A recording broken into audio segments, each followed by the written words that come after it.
7 years. 7 years she was on the run, rebuilding her life from the ashes, believing that man had forgotten her forever. Then one ordinary morning at a diner by the Boston Harbor, the roar of engines, 20-odd armored SUVs blocking the small street, and men in black suits deploying like a special forces team. The whole neighborhood held its breath. The tired waitress froze, her apron stained with grease, as the most powerful man in the criminal underworld stepped out, looked her straight in the eye, and whispered her name.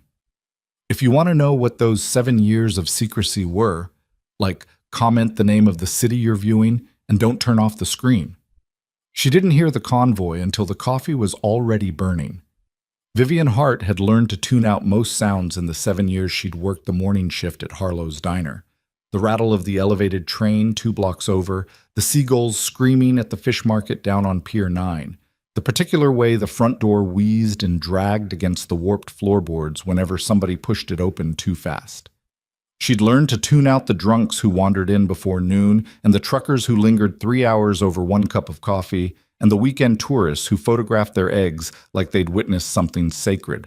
She'd learned to tune out almost everything. But she couldn't tune out 31 armored SUVs. She heard it first as a low vibration in the floor, something that moved up through the worn soles of her sneakers and settled in her knees. She thought for a moment it was the water main again. The city had been doing work on the pipes all month, and twice the whole block had gone dark and cold without warning. Then the vibration sharpened into engine noise, and the engine noise multiplied, and by the time she turned from the coffee station with the scorched pot in her hand, the front windows of the diner had gone dark with the shape of vehicles. Big ones, matte black, moving in tight formation, no gaps, coordinated the way civilian traffic never was. "The hell?" said Ray, who was scraping the flat-top grill and had his back to the window. He half-turned, spatula still in hand, and then stopped talking because there wasn't much to say. The SUVs parked in a line that blocked the entire street in both directions. Every vehicle killed its engine within 3 seconds of the first one stopping. The coordination was so precise it felt choreographed, and it probably was. Vivian counted the doors as they opened, not all at once but in sequence, near side first, then far side, like a military drill, and men stepped out in dark suits that didn't wrinkle despite the August heat. She counted 12 from the vehicles at the front, more from the ones behind, some moving to flank the building while others simply stood with their hands loose at their sides and their eyes scanning everything. Nobody ran. Nobody shouted. Nobody reached for anything visible. That was what made it worse, Vivian would think later. The quiet. The diner had maybe 11 customers at that hour. 2 longshoremen sharing a booth near the back, a retired school teacher who came in every Tuesday for the blueberry pancakes she'd been ordering since 1987, a young couple who'd been bickering softly about something since they sat down and had stopped now, the woman's coffee cup halfway to her mouth and frozen there. They all watched the windows. Nobody moved toward the door. Vivian set the coffee pot down on the nearest flat surface because her hand had started to shake and she didn't want to drop it. She told herself it was nothing, a film shoot maybe, some kind of executive security detail rolling into the wrong block. She told herself this because she had spent 7 years telling herself things that weren't true, and she was very good at it by now. Then one of the men outside, the one who'd positioned himself directly in front of the diner's entrance, a man built like a refrigerator with a jaw like poured concrete, brought a finger to his ear and listened to something, and nodded once and stepped aside. And the back door of the center vehicle opened. She knew before she saw his face. She knew from the way the men around him adjusted, not moving closer, but moving differently, a subtle shift in posture and attention that people who've spent their whole lives around protective details develop without thinking about it. She knew from the way he took his time. She knew from the particular quality of silence that followed him out of the vehicle and across the sidewalk. She knew. She'd spent 7 years trying to unknow him, and she hadn't managed it. Not even close. Damien DeLuca was 41 years old, and he looked like someone had taken everything soft out of him and replaced it with something harder and colder and infinitely more dangerous. He was still the same height she remembered, still moved the same way. Unhurried, deliberate, like a man who'd never been in a hurry in his life because the world had always waited for him. His hair was darker than she remembered, or maybe that was just the light. His suit was charcoal gray and cut precisely and probably cost more than Vivian made in 6 months of double shifts. He was not handsome the way men in magazines were handsome. He was handsome the way a weapon is well made. He pushed the diner door open. It wheezed and dragged, and he didn't seem to notice, and he walked straight to the counter without looking at anyone else in the room. Vivian didn't move. She wasn't sure she could. He stopped 2 feet away from her, close enough that she could see the small scar beneath his left eye that she'd touched with her thumb once, 100 years ago, in a different life. He looked at her the same way he'd always looked at her, like she was the only thing in the room worth looking at, which had felt like a gift once and now felt like a threat. "Vivian," he said. Just that. Just her name. Quiet enough that only she could hear it, like he was confirming something to himself. The coffee pot sat on the counter between them, still warm, the last of the burnt coffee cooling inside it. Her hand had stopped shaking. She didn't know when. She became aware that her jaw was tight, that she was holding her breath, and she made herself breathe before she spoke. "You need to leave," she said. His expression didn't change. "No. This is my job. This is where I work. You can't. I know where you work." He said it without apology, without accusation, just fact. "I know where you live. I know Lily walks to school on Clement Street every morning, and her teacher's name is Ms. Farrow, and she got a gold star on her reading test last Thursday." Vivian's blood went cold, not because he knew. She'd always understood somewhere beneath the hope that a man like Damien DeLuca could find anyone he wanted to find. She'd known that, but she'd let herself believe that wanting to find her was something he'd given up. It was the details that broke her open. Lily's teacher, the gold star. Last Thursday, she'd put that paper on the refrigerator with a ladybug magnet, and Lily had done a little dance in the kitchen, and Vivian had laughed for real. Not the performed laugh she used at work, but actually laughed. And somewhere in the distance, someone had known. "Get out," Vivian said. Her voice came out steadier than she felt. "Whatever you think you're doing, whatever you came here to say—" "There's a man," Damien said, and the quiet way he said it stopped her cold, "who has had eyes on your apartment building for 4 months. His name is Remy Villeneuve. He works for someone I thought was dead. He is not watching you by accident, and last night, his team changed their pattern." The school teacher in the corner had stopped pretending to read her newspaper. Ray had set down his spatula. The young couple had gone completely still. Vivian looked at Damien's face, at the absence of theater in it, the absence of performance, and felt something she'd spent 7 years burying claw its way back up through the silt. Fear. Real fear. The kind that knows something true.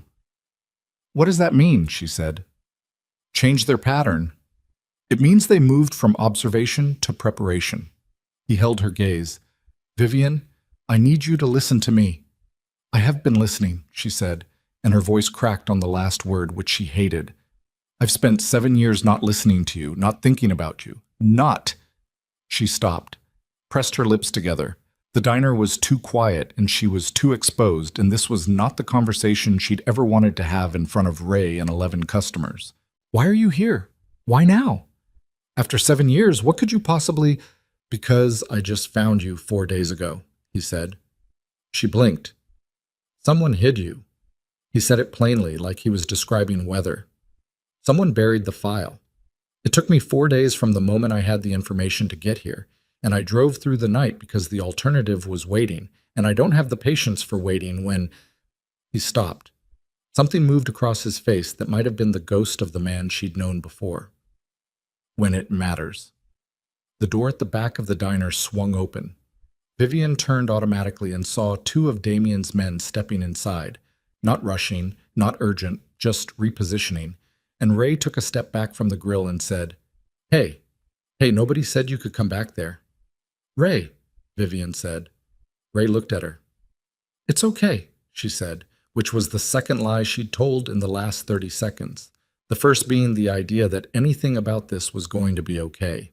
She turned back to Damien. She wanted to hate him cleanly, had spent years cultivating that hate into something organized and manageable, a hatred she could set on a shelf and look at sometimes and feel justified. But hate had always required a certain amount of distance, and he was standing 2 feet away from her, and the scar was still there. and his voice was still the same. And underneath the architecture of the man he'd become, she could still find the shape of the one she'd known. It made the hate complicated. She'd always hated that it made the hate complicated. "You left," she said. It came out smaller than she intended. "I know. You didn't call. You didn't send someone. You didn't— There was nothing, Damien. Nothing. And then I find out I'm—" She stopped, glanced toward the back of the diner, toward the hallway that led to the small office where the morning manager kept his scheduling sheets, and where, right now, a photograph of a 6-year-old girl was tucked inside Vivian's locker. "Not here," she said. "We're not talking about this here." "No," he agreed. "We're not. And we're not going anywhere in one of those trucks." Something that might have been amusement moved at the corner of his mouth, gone before she could be sure of it. "The Suburban's clean, swept this morning." "I don't care if it was swept. I care that it's yours."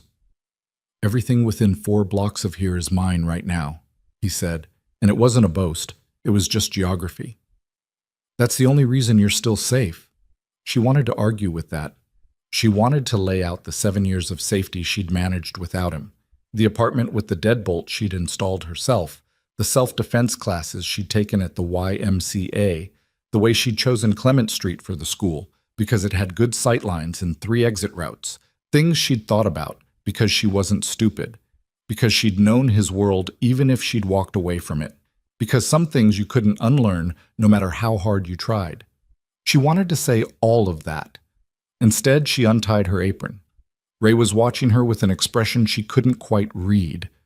Worry, maybe, or the particular kind of helplessness that good people feel when they understand that what's happening is beyond them. He'd been her boss for 5 years, and he'd never asked where she came from, and she'd never told him, and that arrangement had worked for both of them. "I'll need the rest of the day," she said. "Vivian, I'll make up the hours." He nodded slowly. "You gonna be okay?" She folded the apron over the counter. "I'll call you." She didn't answer his question, which was answer enough. Outside, the August heat was immediate and specific. The particular wet heat of Boston Harbor in summer, brine and diesel and something cooking somewhere that she usually found comforting. Today, she barely registered it. 2 of Damien's men fell into position on either side of her without being asked, and she noted the way they moved and the discipline of it, and felt something unpleasant settle into her stomach. She'd forgotten what this felt like, the machinery of it, the weight. Damien walked beside her close enough that his shoulder nearly brushed hers. 4 months, she said, because the number wouldn't leave her alone. "You said he's been watching for 4 months." "At least." "And before that?" "Nothing I've found yet, but nothing I've found doesn't mean nothing."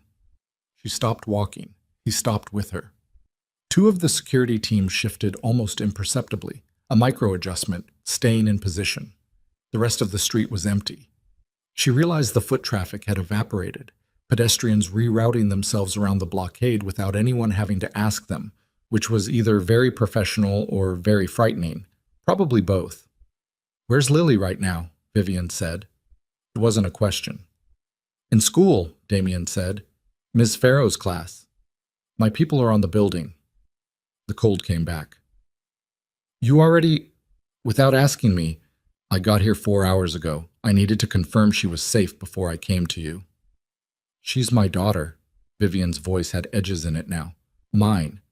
You don't get to make decisions about her without—" "You're right." He said it without flinching. "You're right, and I'm sorry. And we can have that conversation in full, but I need you in the vehicle first." She looked at him. He looked back. Around them, the harbor traffic moved in the distance, and a gull screamed once and then was quiet. "Tell me one thing first," she said. He waited. "When you found out where I was. When you found that file." She watched his face, watched for the tell she'd learned to read years ago, the small tightening around his eyes that happened when he was deciding what to leave out. "What did it say?" "About why I disappeared." Something shifted in his face. Not the tell. Something bigger than the tell. Something that moved through his whole expression like weather. "It said you made a deal," he said carefully, "with a man in my organization, that you traded information about my operation in exchange for money and relocation. A clean exit." The sound that came out of Vivian was not a laugh. It was something that had the shape of a laugh and none of the warmth. "I never made any deal," she said. "I didn't know anyone in your organization well enough to make a deal. I left because someone brought me a photograph." Her throat tightened. She pushed through it. "A photograph of you, with a woman, with a date and a timestamp and a location, and a note that said you'd arranged for me to disappear quietly once you were done with me." Damien had gone very still. "I left," Vivian said, "because I thought you'd already chosen to be done with me. I left because I was 8 weeks pregnant and alone, and I believed the evidence someone put in front of me, and I was 24 years old and terrified, and—" She stopped, breathed. "That photograph. Do you want to tell me who took it?" His jaw had gone rigid. His eyes had gone somewhere cold and very far away. "No," he said quietly, "because I think I already know." The first shot hit the diner's front window from across the street, and the glass didn't shatter. It collapsed inward in a wave, and the sound arrived half a second later like an afterthought, and then Damien's body was against hers and his arm was across her shoulders, driving her down, and all around them the machinery she'd spent 7 years trying to forget came alive all at once. She heard the voices of his men in clipped bursts. She heard return fire, controlled and immediate, from positions she couldn't locate. She heard a car alarm start somewhere to her left. She heard Damien's voice against her ear saying her name, just her name, over and over, and she realized with a hollow clarity that whoever was shooting wasn't shooting at him. They were shooting at her. And then one of his men was pulling her up and moving her fast toward the center vehicle, and through the noise and the motion and the specific sharp smell of cordite that she'd hoped to never smell again, one thought cut through everything else with the precision of a blade. Lily was at school. Lily was at school, and Vivian didn't know if the school was the target or the distraction, and she couldn't reach her, and the SUV door was slamming shut, and Damien was already on the phone saying something hard and fast in a voice she'd never heard him use before. And from the window of the moving vehicle, Vivian saw the figure standing at the mouth of the alley across from the diner. Not one of the shooters. The shooters were professionals, invisible, positioned high. This figure was standing in the open, standing and watching. Watching her specifically, she understood, because even from this distance she could feel the weight of his attention.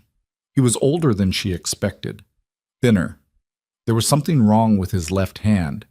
She couldn't see what, but the way he held it against his body, the particular tension of it. He watched the vehicle pull away. He didn't run. He didn't reach for a weapon. He smiled.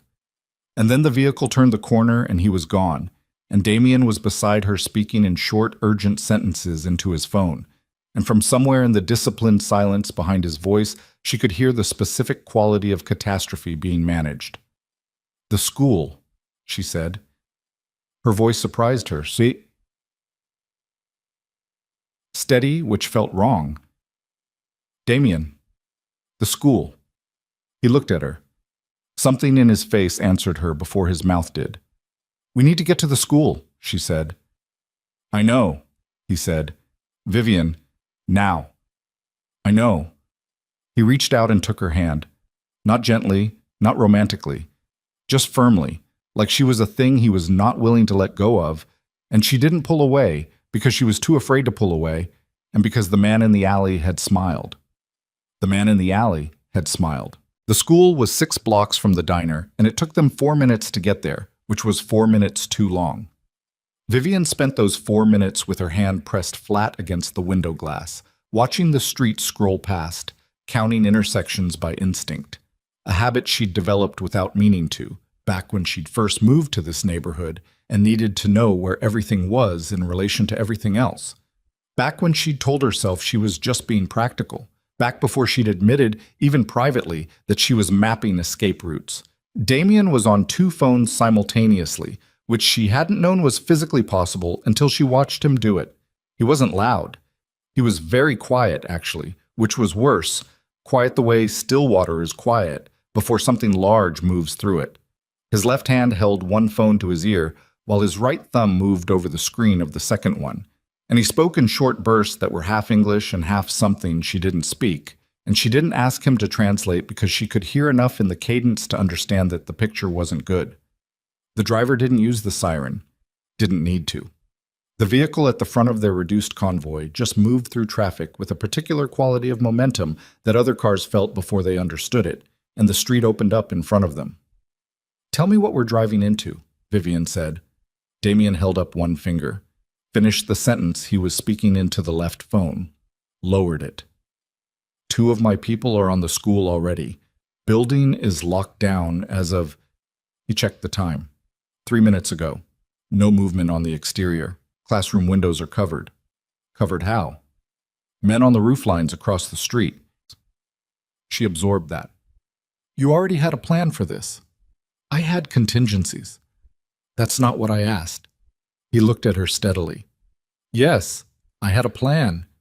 Which means you knew this might happen when you came to the diner. Which means I prepared for the possibility." Damien. She said his name the way she used to say it when she wanted him to stop choosing his words carefully and just say the thing.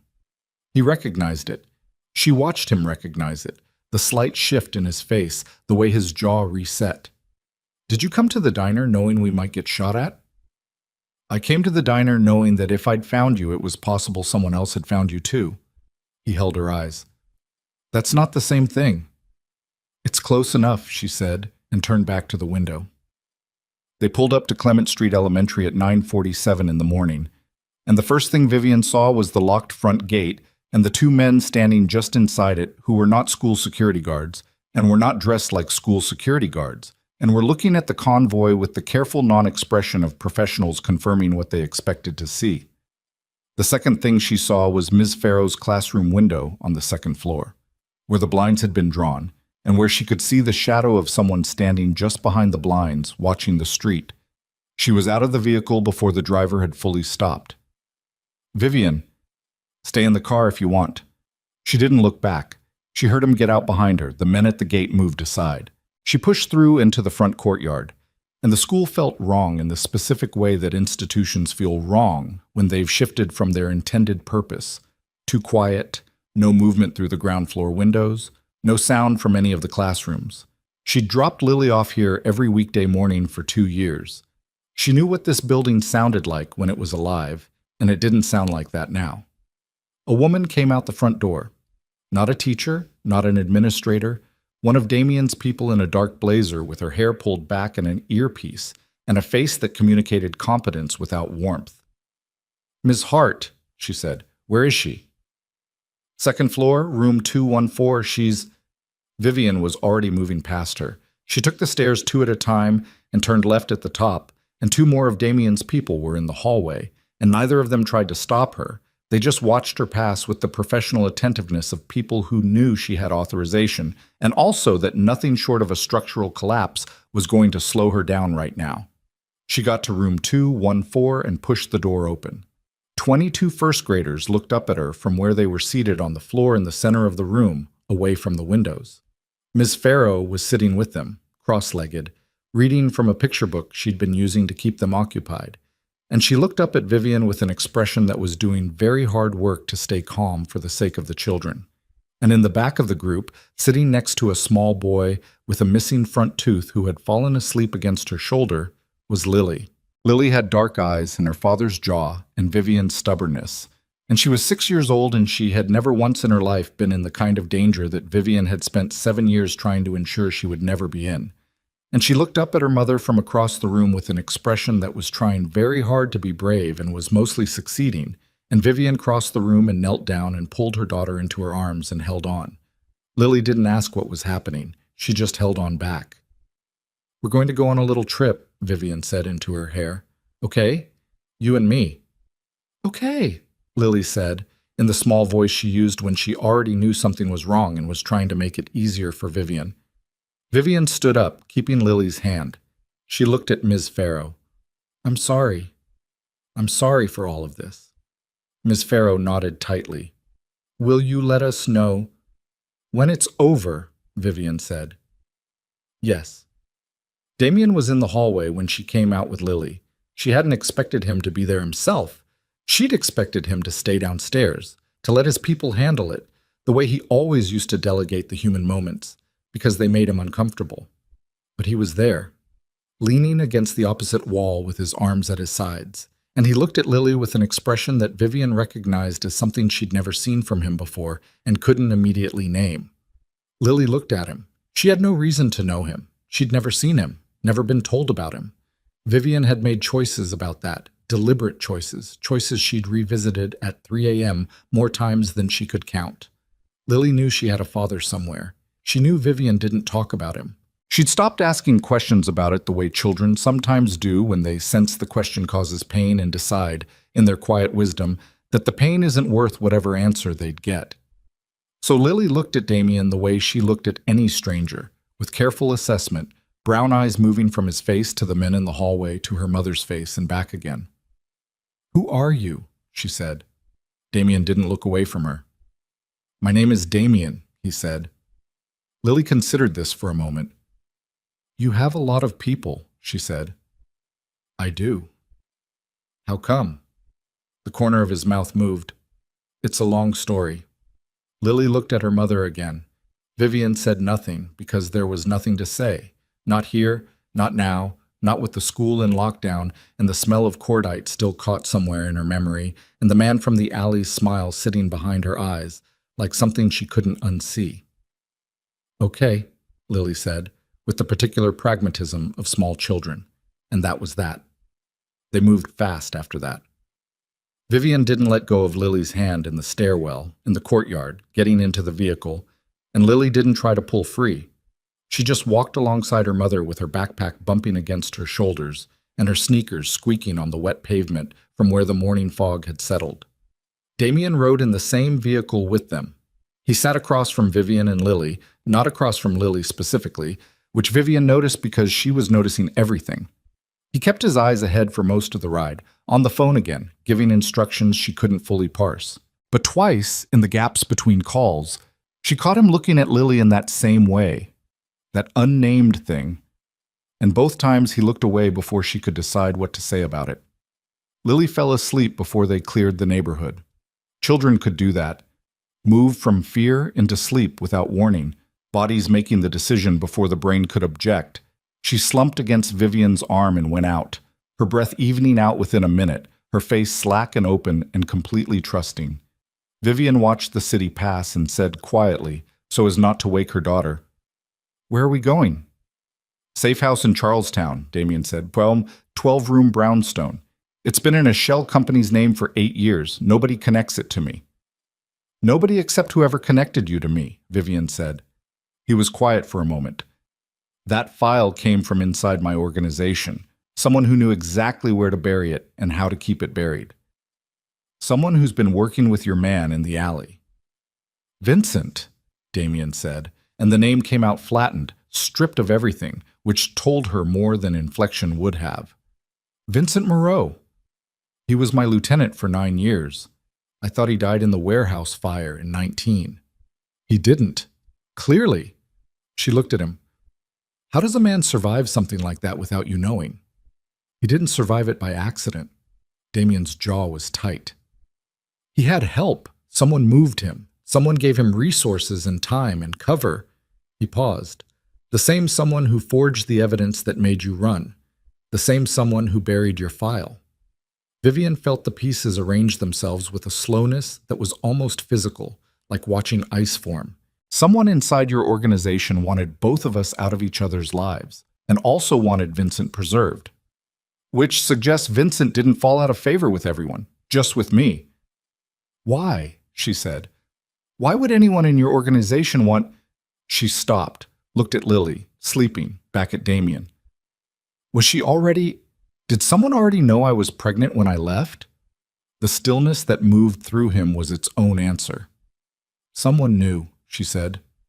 Not a question. "I didn't," he said, and his voice had something raw in the bottom of it that she chose not to examine right now. "I want to be very clear about that. I did not know." "I know you didn't," she said. And she did know.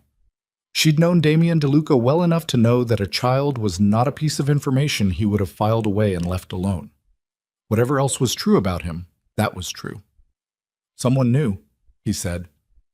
"Someone decided that a child complicated the succession plan. Easiest solution was to make us both disappear from each other." She let that sit.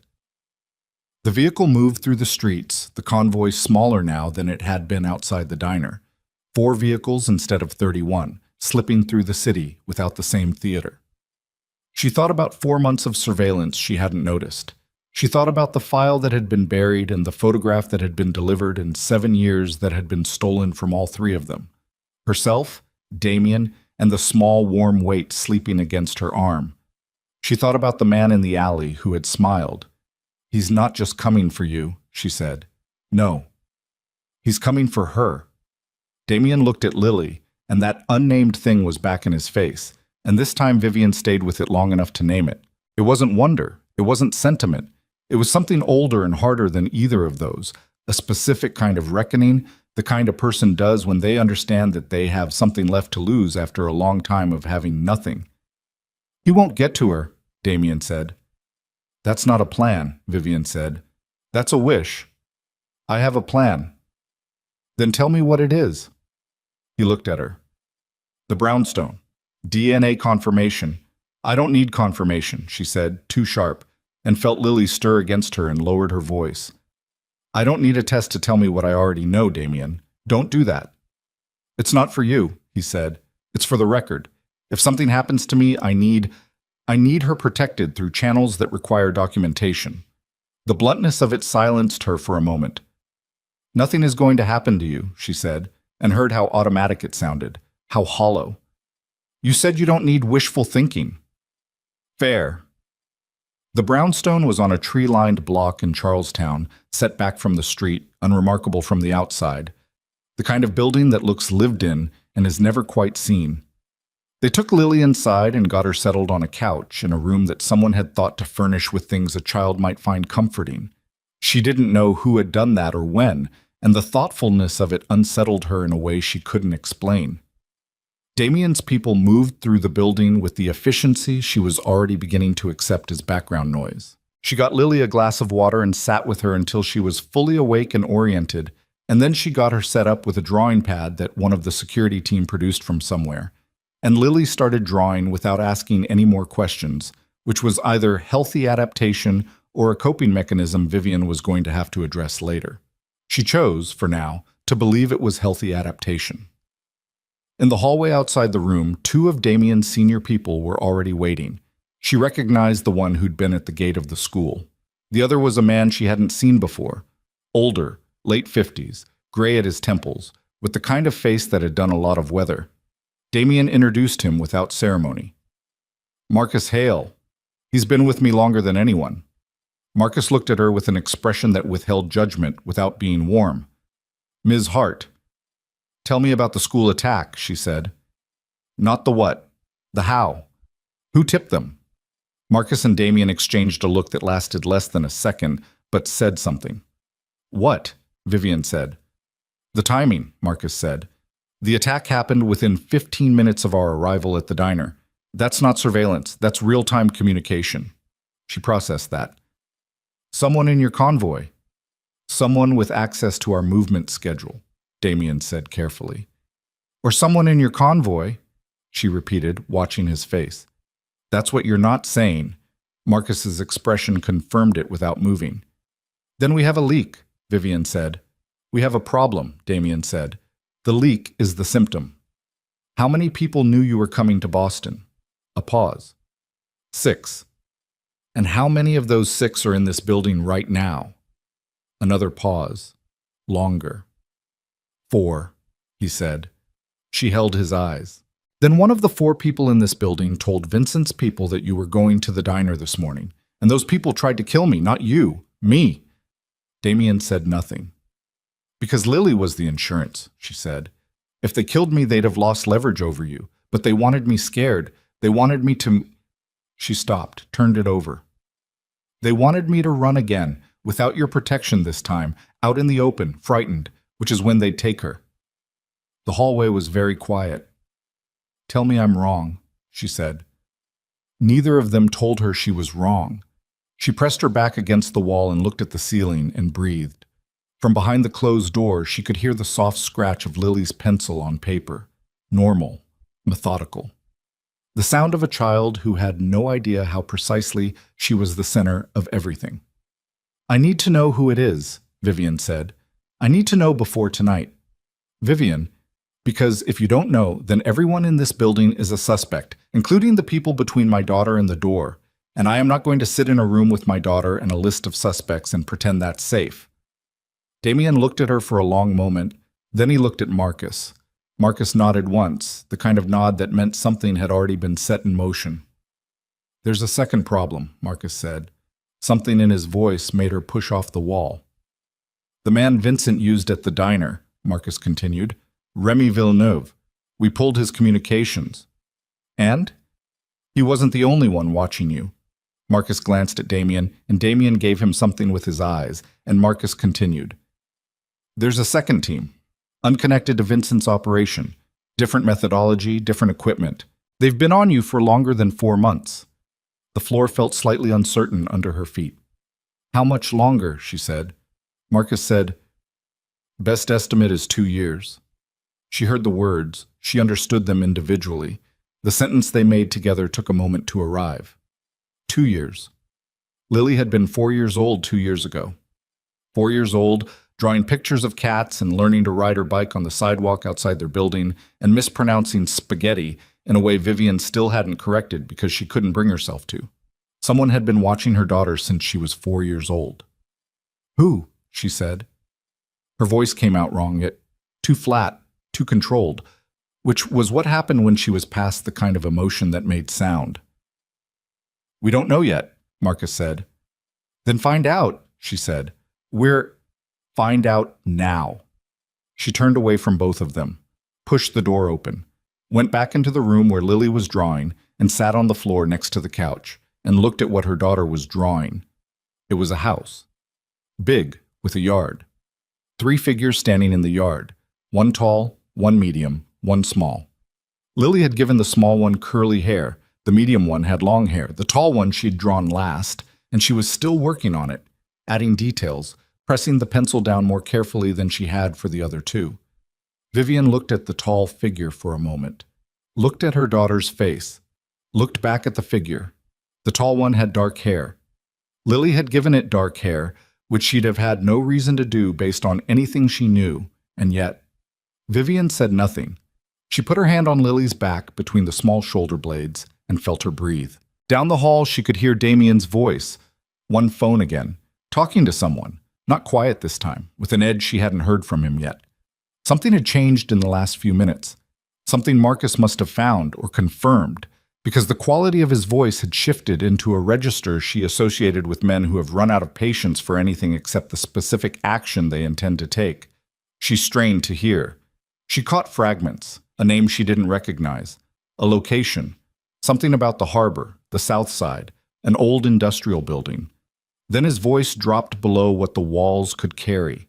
She put her cheek against the top of Lily's head and stared at the door and thought about the man in the alley and his smile and the 2 years and the 4 months and the file that someone had buried and the photograph that someone had delivered and the 7 years of her life that had been constructed on a foundation someone had deliberately built out of lies.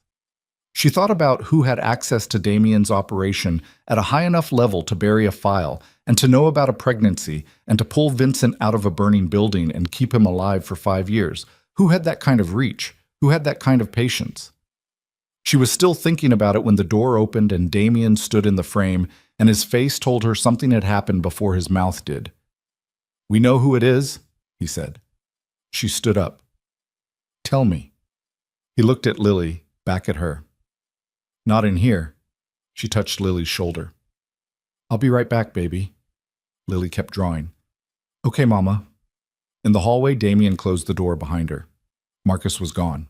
The 2 security team members at the end of the corridor had moved further away, giving distance, which meant whatever was about to be said was meant for her alone. Damien looked at her with the expression of a man who has just opened something that can't be unopened. "It's not someone in my organization," he said. "Or not only someone in my organization." He paused, not for effect, she understood, but because the next part required the particular precision you give to things that will change everything. "The second surveillance team, the one that's been on you for 2 years. We trace the equipment procurement chain. It leads to a holding company in Delaware that distributes to 3 principals. She waited. One of those principals, he said, is my half-brother.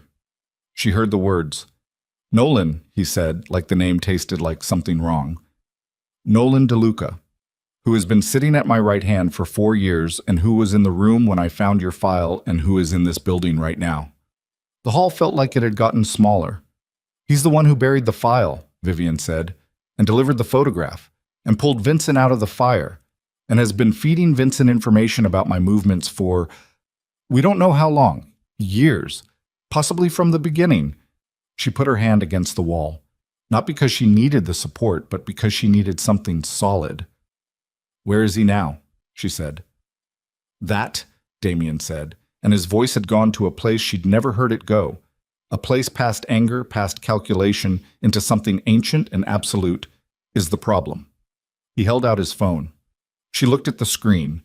A message, 3 words, from a number she didn't recognize. Bring her out. And beneath it, a photograph. The photograph was of this building, taken from across the street. Timestamp, 11 minutes ago. And in the lower right corner of the photograph, barely visible, caught by the angle of the camera without whoever was holding it seeming to realize it, a hand, a left hand, held close to the body at a specific angle. Thin, wrong. The same hand she'd seen in the alley. Vincent Moreau knew where they were. And Nolan DeLuca, Damien's half-brother, his right hand, the man currently somewhere inside this building, had told him. Vivian looked at Damien. Damien looked at the door at the end of the hall behind which their daughter was drawing a house with a yard and 3 figures, one tall with dark hair, because children know things they have no reason to know. You said there was no way out, Vivian said. No going back to what it was. Yes, he said. Then we go forward, she said. But we do it together, all 3 of us. She held his eyes. Or I take her and I disappear again, and this time you will never find me. The silence between them held everything 7 years had accumulated. Then Damien said, together. And somewhere inside the building, a door closed on its own, and neither of them looked away from. The door that had closed was at the end of the north corridor, 30 feet away. And Damien was already moving before the sound had finished. Vivian caught his arm. Not hard. She knew better than to physically stop him when he was moving like that. But enough. He turned, and his face had gone to a place she'd only seen it go once before, a long time ago, in a different context, and it had frightened her then, and it frightened her now. Lily first, she said. Whatever you do about Nolan, Lily first. Something moved through him, a recalibration. He nodded once, sharp, and turned back toward the room where their daughter was drawing. He went to the door at the end of the corridor instead, moving fast, 2 of his men materializing from the stairwell to flank him without being summoned, which told her the earpiece communication had already been running while they stood in the hallway talking. The door opened. Empty room. Window facing the back alley, and the window was unlocked, which it should not have been, and the fire escape beyond it held the specific stillness of something recently disturbed. Nolan DeLuca was gone. Damien stood in the empty room for exactly 3 seconds. Vivian counted them from the doorway. 3 seconds where he looked at the window and the fire escape and the ghost of the man who had sat at his right hand for 4 years. And then he turned around and his face was completely controlled, which was the most dangerous version of his face. Lock this building down, he said to the man on his left. Nobody in or out without my direct confirmation. Check every room. Yes, sir. And I need Marcus up here. He's already on his way.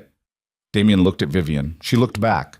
Neither of them said the obvious thing, which was that Nolan had been inside this building when they arrived, which meant Nolan had known where the safe house was, which meant the safe house was no longer safe, which meant everything Damien had set up in the last 4 hours was built on a foundation that his half-brother had been standing on. Marcus appeared at the top of the stairs at a speed that suggested he'd been moving before he was called. He was on his phone, listening, and his expression was doing controlled damage management. The text message, Damien said when Marcus reached them. Trace it. Already running. Burner, obviously, but the tower ping puts it within 6 blocks of this building, which means he sent it before he left. Damien looked at the window again. He was in the building when he sent it. He wanted me to know he was watching. That's theater, Vivian said. Both men looked at her. That's theater, she said again. Sending a message that says, bring her out, and then disappearing. He's not issuing demands. He's managing your attention. He wants you focused on him so you're not looking at something else. Marcus's phone buzzed. He looked at the screen and something went wrong in his face. A fast, controlled wrong, the kind she was learning to read. What? Damien said. The convoy, Marcus said. The vehicles we left on Clement Street when we took the two-car exit. Someone hit them. Hit them how? Disabled, all four. Professional job, done clean, no witnesses. Marcus paused. It happened 12 minutes ago, same time as the text message. Vivian understood it before Damien did, or maybe he understood it simultaneously. She couldn't tell. They arrived at the same place at the same moment, and it wasn't a good place. He already has a team in position, she said. The text wasn't a demand. It was a countdown. Damien was already on his phone. The next 20 minutes happened in a compressed, ugly rush. Damien moved through the building, giving instructions she could only partially track, his security team reorganizing itself around the new information with the adaptability of people who've trained for plans failing. Vivian went back to Lily, sat with her, kept her voice level and her hands still while her daughter showed her the completed drawing, the house, the yard, the three figures. The tall, dark-haired one was finished now. Lily had given it a face. It looked nothing like Damien and somehow looked exactly like him. Who is that? Vivian asked, because she needed to hear Lily say it. Lily considered the drawing with the gravity of an artist evaluating her own work. I don't know yet, she said, but he's important. Vivian looked at her daughter's face for a long moment. Yeah, she said. He is. Marcus came to the door 15 minutes later.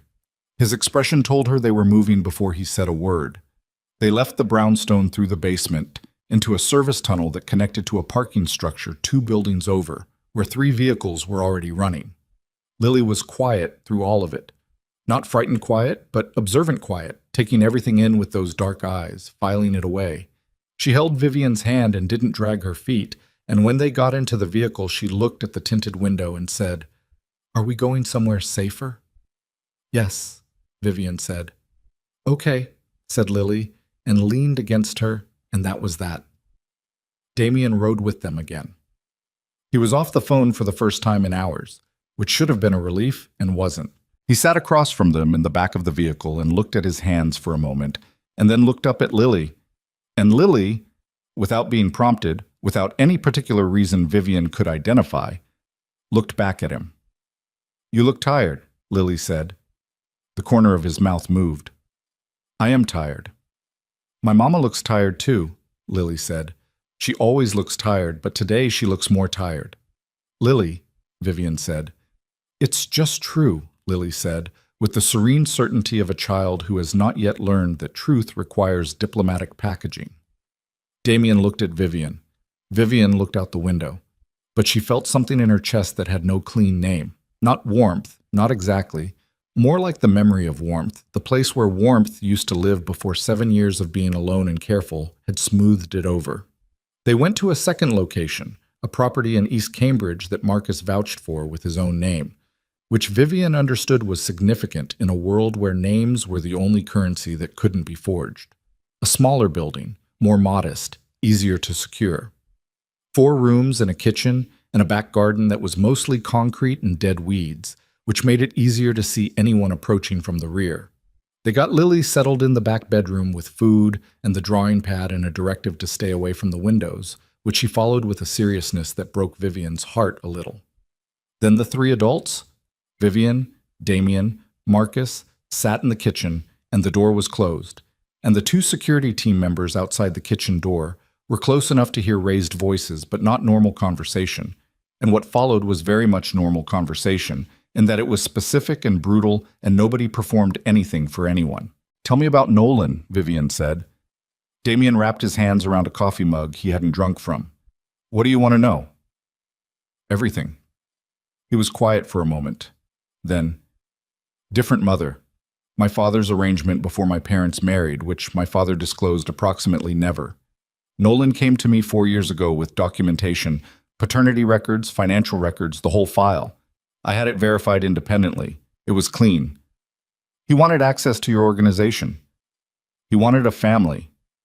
Damien said it flatly, without sentiment but also without dismissal. That's what I believed. He worked for it. He wasn't handed anything.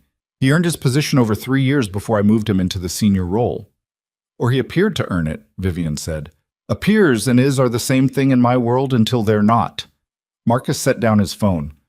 We've been going back through communications since we identified him, flagging anomalies. Things that looked like noise before that don't look like noise anymore. How long? Damien said. Best estimate. Marcus looked at the table. He's been running communications with Vincent's network since he arrived. The silence that followed was the kind that has weight. From the beginning, Damien said. From the beginning, Marcus confirmed. Vivian watched Damien absorb that, watched the muscles in his jaw work, watched him do the math that she'd already done, which was that every operation, every decision, every move Damien had made in 4 years had been visible to Vincent Moreau in something approaching real time. Every strength, every vulnerability, every trusted person, and every exploitable one. 4 years of intelligence handed across by a man sitting at the table. He didn't come to you looking for family, Vivian said. He came as an asset. Vincent sent him in. Yes. Which means Vincent knew about you and me before Nolan arrived. He had the information already. The file you found. Nolan didn't bury it. Damien looked at her. Nolan knew where the file was because he knew where everything was, she said, but he didn't create it. The cover-up happened before he arrived. Someone else buried that file. Someone who was in your organization 7 years ago. Marcus pulled up something on his phone, slid it across the table to Damien. Damien looked at the screen. Something changed in his face. Not dramatically, not in a way that would be visible from a distance, but she was close enough to see it. A very specific arriving, the way a person looks when a thing they'd been refusing to believe finally makes it through the refusal. Victor Rains, he said. Your CFO at the time, Marcus said. He died in 2019. Same warehouse fire as Vincent, different wing. We recovered his remains, confirmed ID through dental. Dental records, Damien said, that someone provided. Yes. The table was very quiet. Victor and Vincent, Vivian said. They built it together. The photograph, the fake file, all of it. Then they staged their deaths in the same fire. And Nolan was the long play, Damien said. They needed time to rebuild. Nolan comes in, earns trust, feeds information while they reconstruct. By the time they're ready to move, he stopped. You'd handed them everything, Vivian said. He said nothing. She understood in that moment the specific nature of what this was doing to him. Not the danger, not the operational failure, but the personal mathematics of it. 9 years with Vincent, 4 years with Nolan, 13 years of proximity, of trust that had been the bedrock of how he'd built and maintained his position, and all of it constructed on the understanding that the people closest to him were the most dangerous ones. She also understood that she didn't have time to feel sympathetic about it, because the operational question was still open. What does Vincent actually want? She said. The message said, bring her out, singular. He wants Lily, Damien said. Why? Because I can rebuild from almost anything, Damien said, with the matter-of-factness of a man describing a known quantity. He knows that. He's watched me do it. The only thing he can use to guarantee my surrender is something I can't rebuild from. He looked at the door behind which their daughter was drawing pictures. She's 6 years old and she's the only person on this planet I've never met who I would... He stopped. Who you would do anything for, Vivian said. Yes. Then we can't let him set the terms, she said, because if he sets the terms will always involve her. And the only way to stop him setting terms is to take away his ability to plan.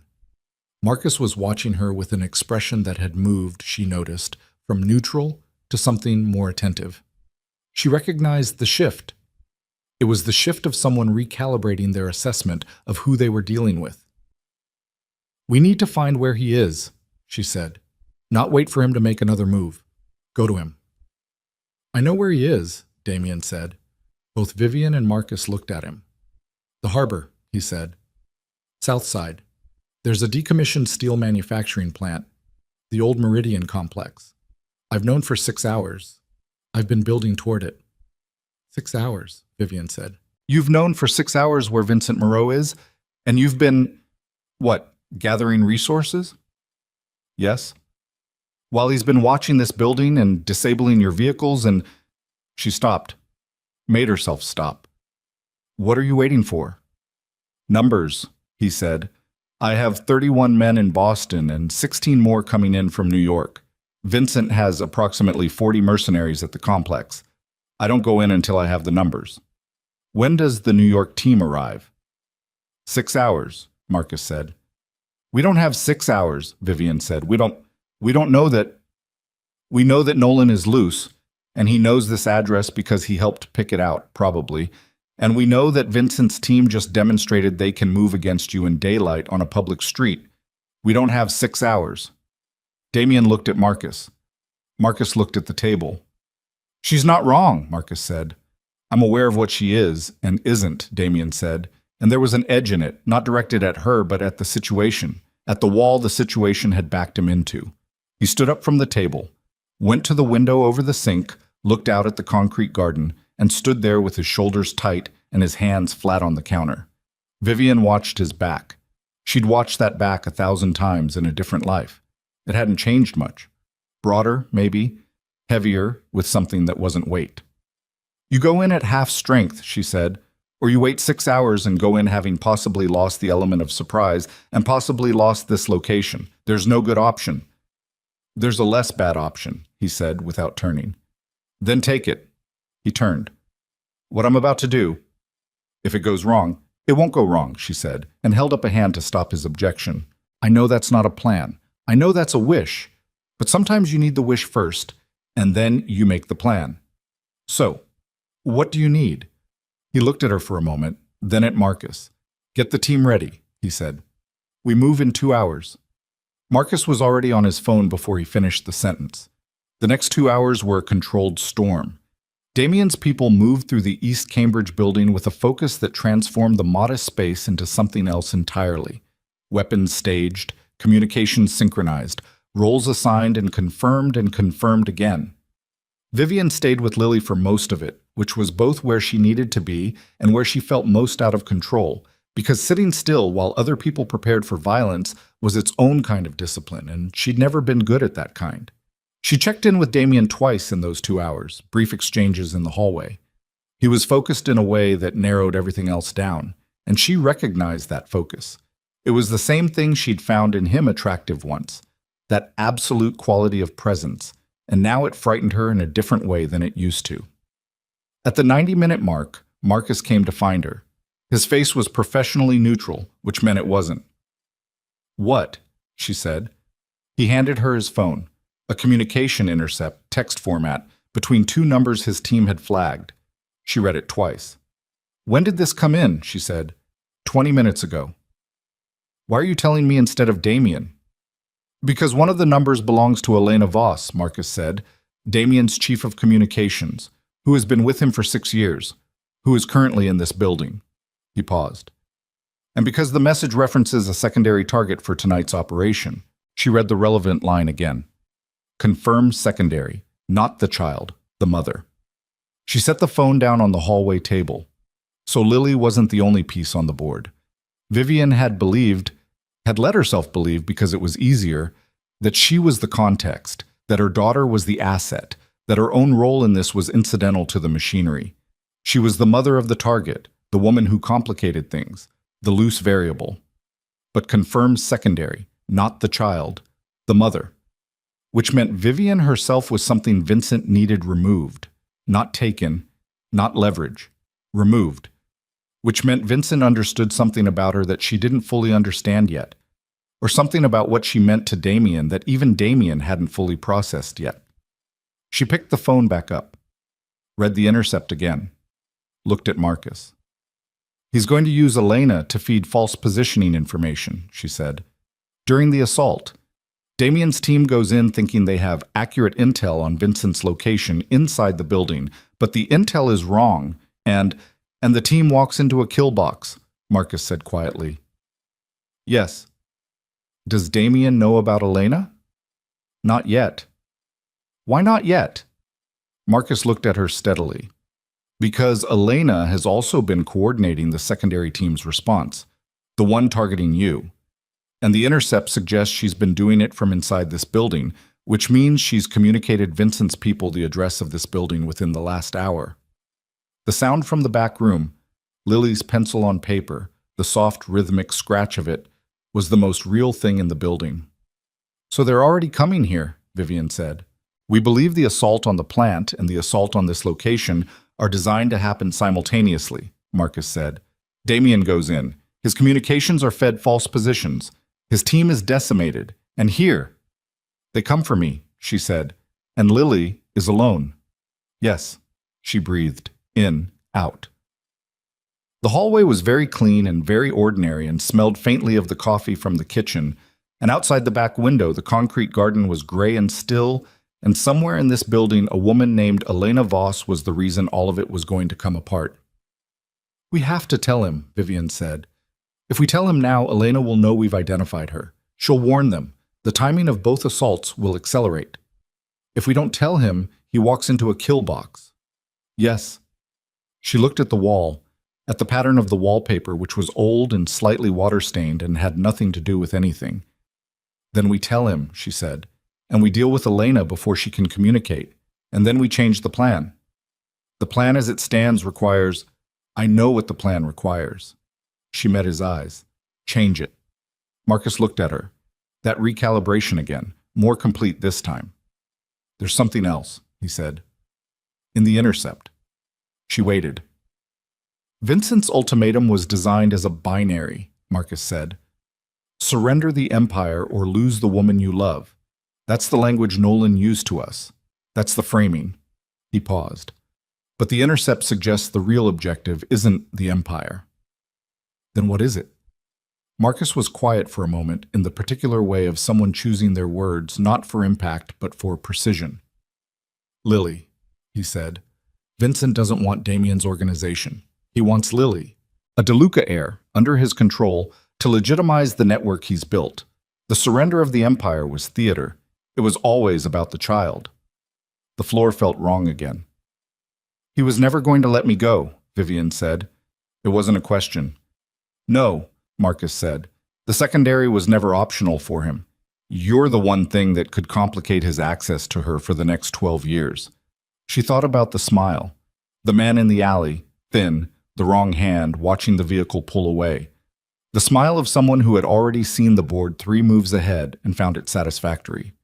She thought about the drawing. 3 figures in a yard. The tall one with dark hair. She thought about what Marcus had just told her and what it meant and what she was going to have to become in the next few hours in order to stand between that smile and her daughter. She thought about the self-defense classes at the YMCA and the deadbolt she'd installed herself and the sightlines on Clement Street, all the small practical things she'd built her safety out of, and how none of them were going to be enough for what was coming, and how she had known that on some level from the moment she'd seen the convoy outside the diner, and how knowing it and accepting it were still 2 different countries.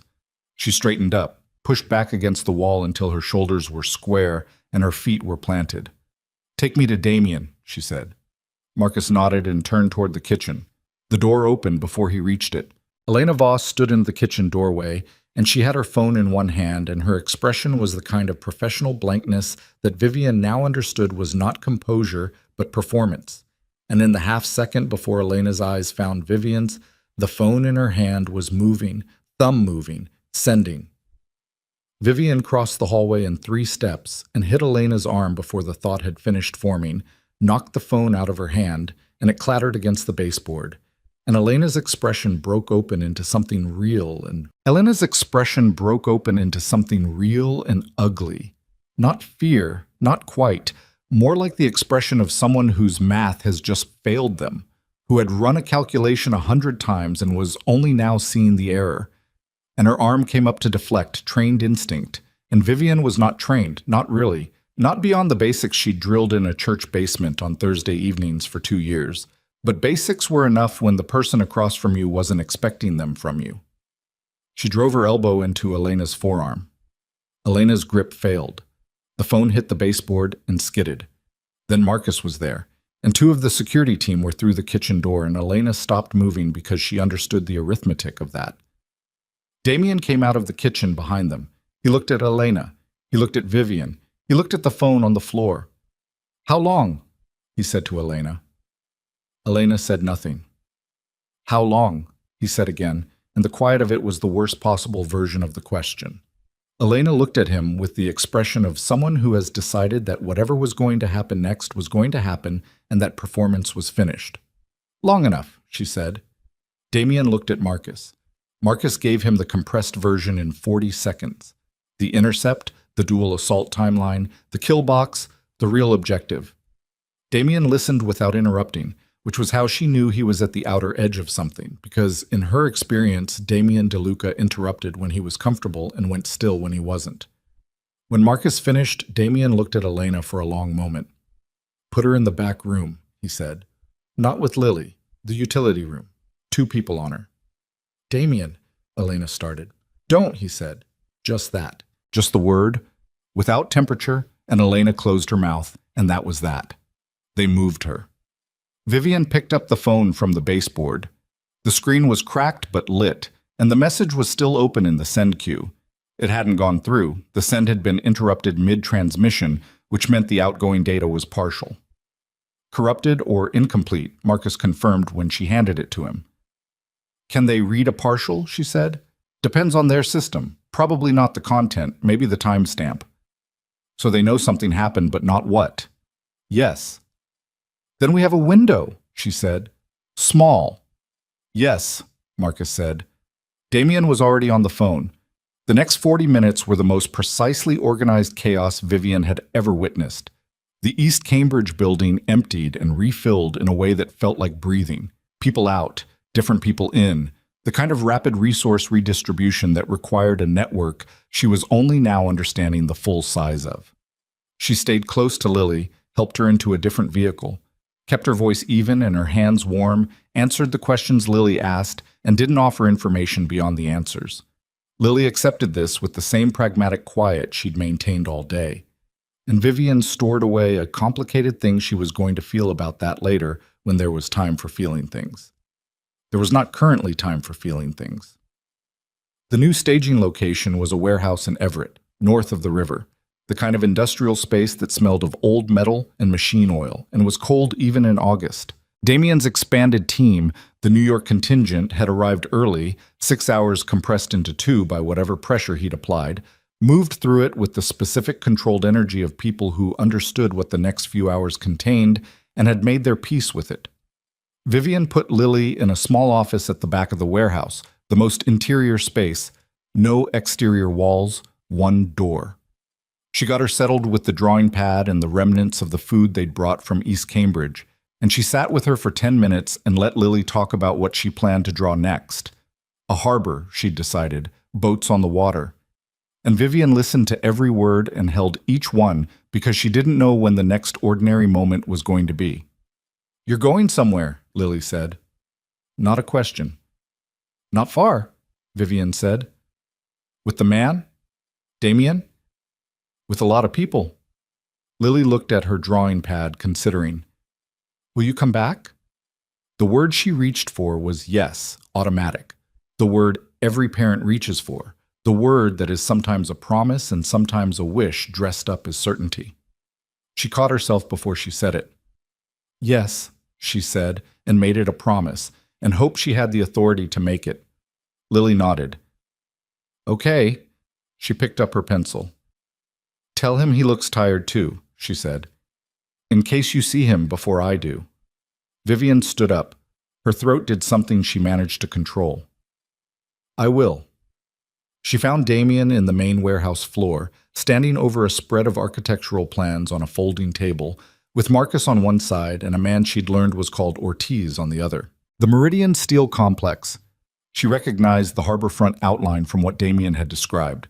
An old manufacturing facility decommissioned in the early 2000s, a maze of processing floors and storage structures and elevated catwalks, all of it interconnected, all of it full of angles and shadows, and places a person could be kept or cornered or killed. I'm going with you, she said. All three men looked at her. No, Damien said. He said it automatically, the way you say a thing that seems obvious, and she understood immediately that this was the wrong register. Not a negotiation, she said. You're not trained for… Vincent wants me dead. If I'm here and the assault team is there and something goes wrong with the timing… She held his eyes.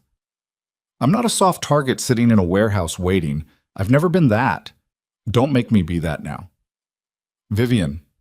His voice had something in it that wasn't authority, something that was actually concern, which was harder to push back against.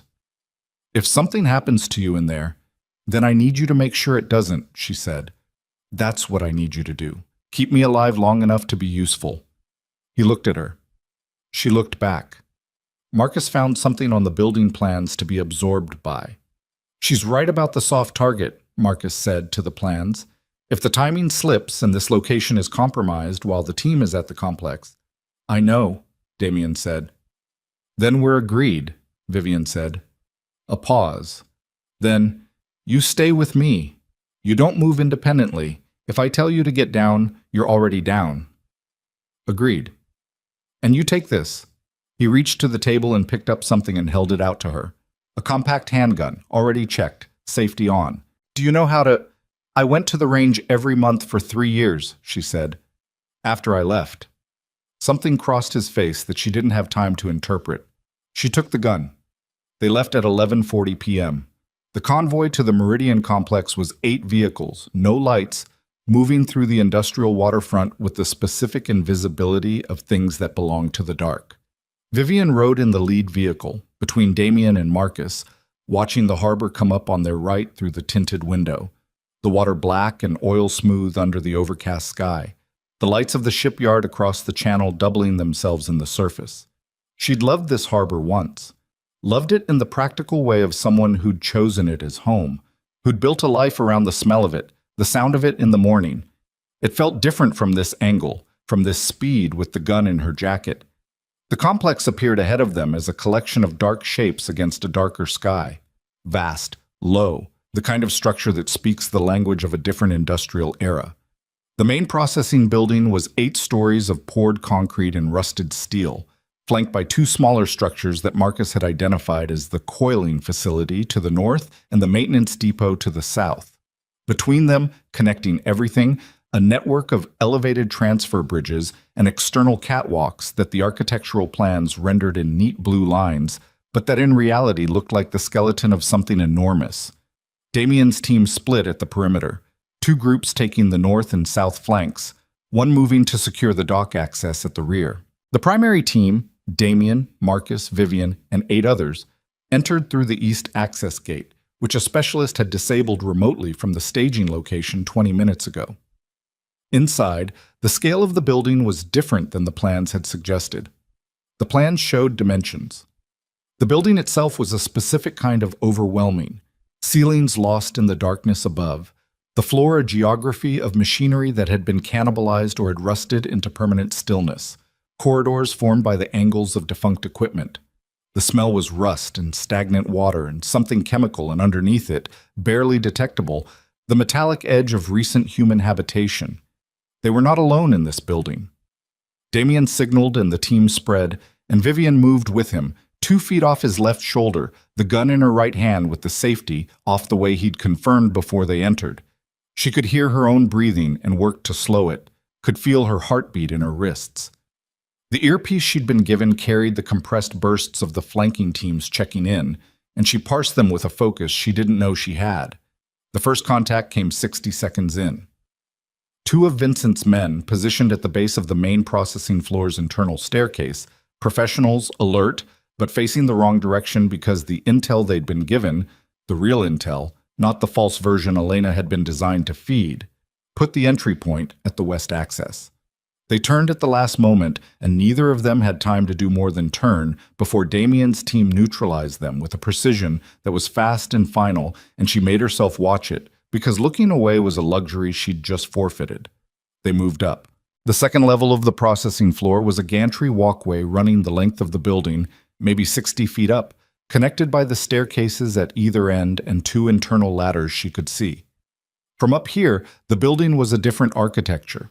She could see the whole floor below, the dead machinery, the shadows moving at the far end where the North team was engaging.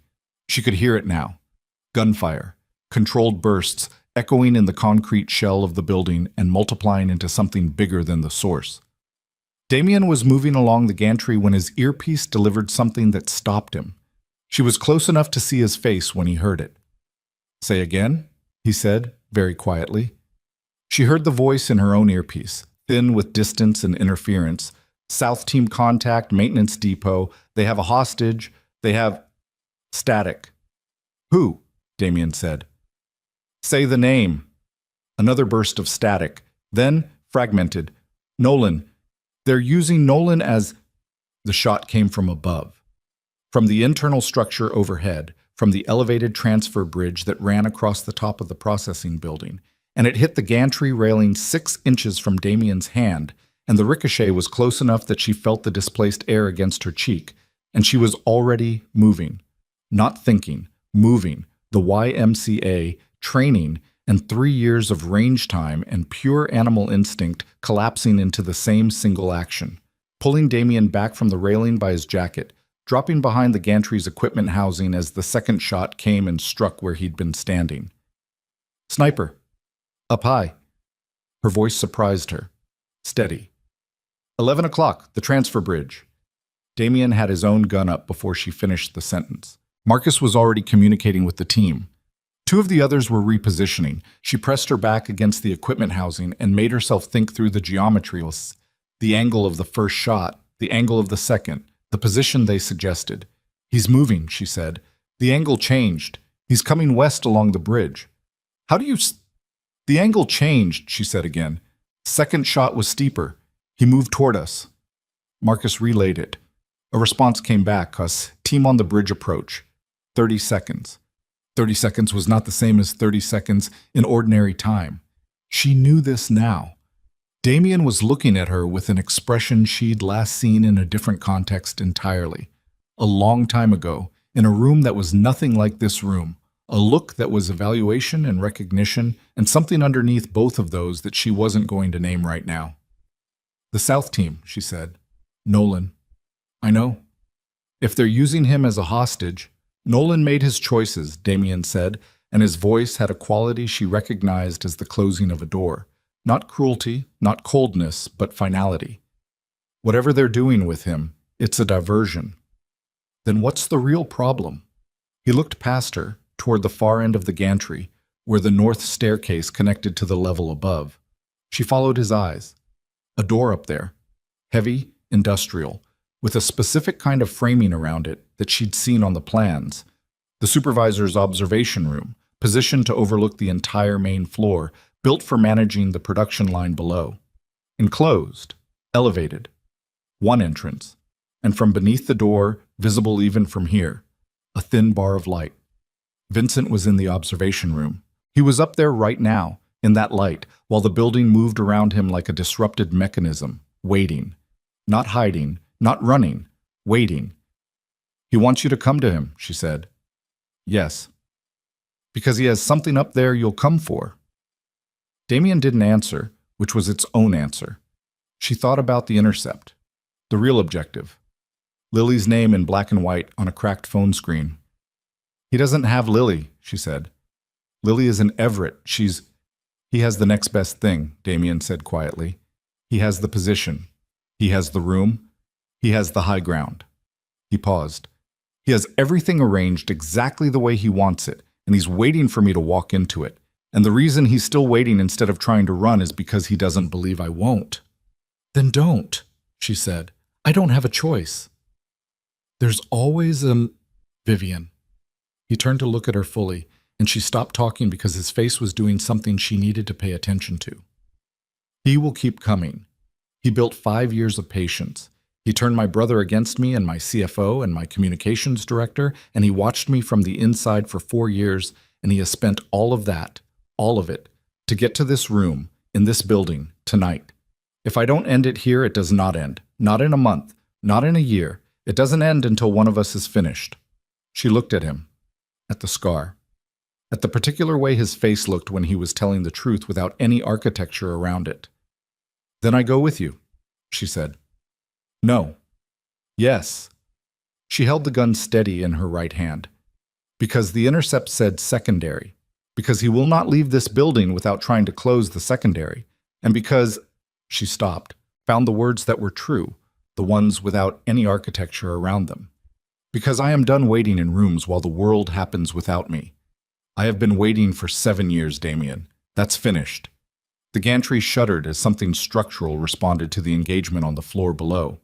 Somewhere in the building, a window failed and air moved. The sniper team was reporting in. Contact neutralized, bridge clear. And Marcus was coordinating the South team response, and the building was engaged on 3 levels now, gunfire and movement, and the compressed voices in the earpieces building into something like controlled catastrophe. Damien looked at her for exactly the amount of time he could afford to look at her. "Stay behind me until I tell you otherwise," he said. "Yes." "And when I tell you to stay, I'll decide that when you tell me," she said. He made a sound that wasn't quite anything. Not a laugh, not a surrender. He turned and moved toward the north staircase, and she followed 2 feet behind him, and Marcus fell in to cover their rear, and they went up. The level above the gantry was a narrow service passage, barely wide enough for 2 people, running the spine of the building. Pipes overhead, catwalks below visible through the steel grating of the floor.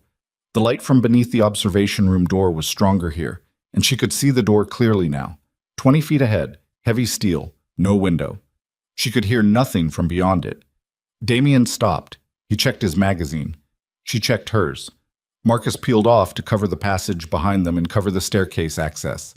2-man job, no options, the narrowness of the passage reducing everything to single file. So it was just the 2 of them at the door. He looked at her one more time. She nodded. He put his shoulder to the door. The observation room was larger than she expected. A glassed-in rectangle, maybe 30 feet by 15, the entire floor-side wall original factory glass that would have let supervisors look down on the production line, most of it long since cracked and patched with plywood and wire mesh. The overhead lights were construction work lights, run on a portable generator that hummed in the corner and gave the room a yellowish, unforgiving quality. There was a chair in the center. Metal, utilitarian, not occupied. There were 4 of Vincent's men. She registered them in the first second. Positions. 2 at the rear, 2 flanking the central space. And there was Vincent Moreau, standing at the far end of the room near the old factory glass, looking out at the production floor below, his back to them, his left hand held against his body at that specific wrong angle she'd first seen from a moving vehicle outside a diner 11 hours ago. He didn't turn when the door opened. "I expected you 8 minutes ago," he said, conversationally, as if they were late to something pleasant. "The north access was faster. I told Remy you'd take the north access." Damien stood in the doorway with his gun up, covering the 2 flanking men. Vivian stepped to his left, covering the rear, because the angles demanded it, because the geometry of the room left no other choice, because she'd looked at the situation and understood it faster than she expected to understand things. "Turn around," Damien said. Vincent turned around. He was in his late 60s, which she hadn't expected. She'd constructed him as something younger in her mind, the way threat tends to be constructed. He was thin in the way of a person who has survived something that burned off everything unnecessary, and his face had the particular quality of someone who has long since moved past the emotions other people spend their energy on. His left hand held against his body. She could see it clearly now. 3 fingers, not 5. The remaining 2 in the palm scarred by something old. The warehouse fire. The fire he'd survived. "Damien," he said, and there was something almost warm in the way he said it, which was the most disturbing thing about him. "You look like your father." "My father is dead," Damien said. "Yes," Vincent said. "I know. I was there." A pause. "Not at the end, but for the decisions that led there. Your father made choices about succession that he communicated to me directly. Did you know that? He told me what he planned. Before you were 30. He had doubts." "Don't," Damien said. "I'm not trying to wound you," Vincent said, and sounded genuine, which was somehow worse. "I'm contextualizing. Everything I've done, the years, the patience, the architecture of it, it was never personal, Damien. It was corrective. You tried to have my daughter killed, Damien said. I tried to retrieve your daughter, Vincent said, and the distinction in his voice was precise. The child is a DeLuca heir. She belongs in the structure, properly placed. What she doesn't need is a mother who will spend the next 15 years teaching her to run from what she is. Vivian felt her grip tighten on the gun. The secondary order, she said. Her voice came out even. She was somewhat surprised.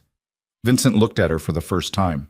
He looked at her the way he'd looked at her from the alley, with full attention, with the specific interest of someone who has studied a subject extensively and is now comparing the subject to the file. Ms. Hart, he said, you're more capable than Nolan described. The secondary order, she said again. You wanted me eliminated, not taken. Why? Because you would never accept the structure, he said without hesitation, like it was obvious. You spent 7 years building a life outside it. You came back into it today, and within 6 hours, you'd identified Elena, disabled a communication, and placed yourself at the center of the assault team. You're not a variable that stabilizes over time. He tilted his head slightly. You're not going to take that as an insult. No, she said. Good. He looked back at Damien. Here's what I want. It hasn't changed. The organization passes to me in operational terms. You retain nominal position. Your name, your public face, whatever you need to maintain the legal infrastructure. The girl comes to me for education, real education, what she's owed. He paused. In exchange, this ends tonight. No more escalation, no more losses on either side. And Vivian, Damien said. Vincent looked at her again. Ms. Hart retires, he said carefully. Comfortably. I'm not without... No, Damien said. Vincent's expression shifted by the smallest measurable amount. Damien? No, he said again. To all of it. Every part. The 4 men in the room had not moved, but they were more present now.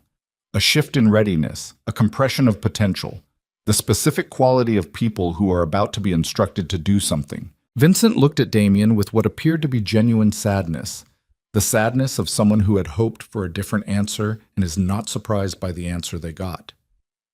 I didn't want to use this, he said. He reached into his jacket. She tracked the movement, and her finger moved to the trigger, and she held, because his hand came out with a phone, not a weapon, and he turned the phone to face them. The screen showed a live feed. Small room, stone or concrete walls. Industrial, somewhere enclosed. A figure seated, zip-tied to a chair. Nolan DeLuca looked directly at the camera with the expression of a man who has made a very long sequence of very bad decisions and arrived at their logical conclusion. Behind Nolan, barely in frame, a man stood with something in his hand. The South team, Vincent said, is currently occupied in the maintenance depot. Your people haven't broken through yet. They will, eventually. The question is how long eventually takes. He held the phone steady. Nolan made choices I won't defend, but he's still your blood. He still shares your father's name. Vincent paused. Surrender the operational structure, tonight, in writing, and I release him to you. Damien looked at the phone, at Nolan's face on the screen. She watched him look at it, watched him look at his half-brother who had spent 4 years dismantling him from the inside, who had been planted as an asset, who had run for the moment his position was burned and been caught by the people who'd planted him. Because that was the cruelest part of Nolan's position, she understood. He'd been used, then discarded, then used again as leverage by the same man who'd sent him in. She watched Damien make the calculation. Not quickly, not the way a person makes a decision when the answer is easy, but the slow, terrible way a person does it when every option has a cost they can see clearly. Damien, she said quietly. He looked at her. She held his eyes. She shook her head. Once. Barely. He looked back at Vincent. He lowered his gun by 3 inches. Not down, not a surrender, a statement, the specific angle of a weapon that is choosing what it's pointed at, and said, in a voice that had nothing left in it that wasn't true, release him anyway, or don't. But this, He looked around the observation room, at the four men, at the cracked factory glass, at the construction lights, at all of it. Ends tonight either way. And the only decision left is whether you want to make it harder than it has to. The silence that followed those words was the specific silence of a room in which everyone has just understood that a line has been crossed, and there is no administrative process for uncrossing it. Vincent looked at Damien for a long moment. The phone with Nolan's face on it was still in his hand, still lit, still showing the live feed from wherever the maintenance depot had become a holding room. The construction lights hummed. The generator in the corner ticked with the rhythm of something mechanical that didn't know or care what was happening around it. Then Vincent said, "All right," and the four men in the room moved. She'd been watching them with the peripheral attention she'd been cultivating all night, the part of awareness that doesn't fix on one thing but holds the whole picture loosely. And even so, the speed of it compressed everything into sensation before it became thought. The two at the rear came forward. The two flanking split in opposite directions to create angles. Professional, coordinated. The specific movement of people who have practiced this in rooms exactly like this one. Damien dropped the nearest flanking man before he'd covered half the distance. One shot, clean, and the man's momentum carried him 2 more steps and then stopped abruptly in the way of bodies when the thing that was animating them is no longer there. The second flanking man reached Damien, and Vivian heard more than felt the impact. The collision of 2 bodies at speed, a grunt, the specific sound of a struggle where neither person is giving ground. She turned toward the rear men because the geometry demanded it, because Damien was occupied and the room had 4 corners and someone had to cover the ones he couldn't, and she raised the gun and her hands were not shaking, which she noted with a distant clinical surprise. "Down," she said to both of them. Neither of them went down.